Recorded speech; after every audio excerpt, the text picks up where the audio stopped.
নমস্কার। আসিফ মাহমুদ সজীব ভুঁইয়ার Facebook page remove করল Facebook কর্তৃপক্ষ।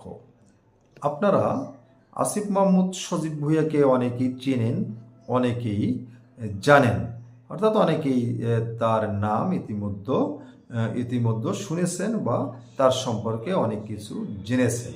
আমি সংক্ষিপ্তভাবে তার পরিচয়টি একটু আপনাদের মাঝে তুলে ধরছি। আসিফ মাহমুদ সজীব ভুঁইয়া তিনি তিনি বর্তমান সরকারের অর্থাৎ অন্তর্বর্তীকালীন সরকারের সদ্য বিদায়ী একজন উপদেষ্টা ছিলেন। তিনি একাধিক মন্ত্রণালয়ের গুরুত্বপূর্ণ মন্ত্রণালয়ে দায়িত্ব পালন করেছেন। বাংলাদেশে জুলাই আগস্টে বৈষম্য বিরোধী বা কোঠা বিরোধী যে আন্দোলন হয়েছিল এবং পরবর্তীতে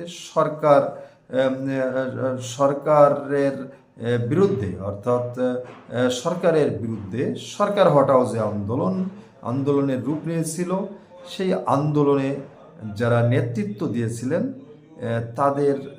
তাদের ভিতর তিনিও একজন অন্যতম নেতা ছিলেন।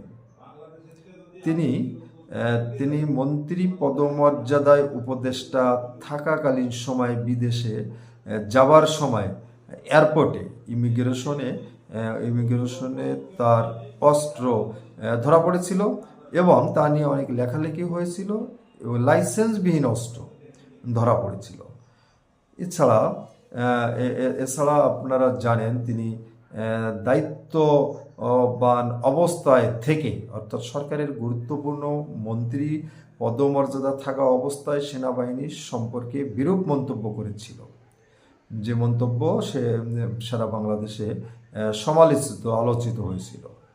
সব কিছু মিলে আসিফ মাহমুদ সজীব ভুঁইয়াকে আপনারা ইতিমধ্যে অনেকেই চেনেন, জানেন এবং তার পরিচয় জেনেছেন। এখন শোনা যাচ্ছে তিনি এমপি নির্বাচন করবেন। কোন দল থেকে নির্বাচন করবেন, এনসিপি থেকে করবেন না স্বতন্ত্রভাবে করবেন, এ বিষয়েও আলোচনা চলছে।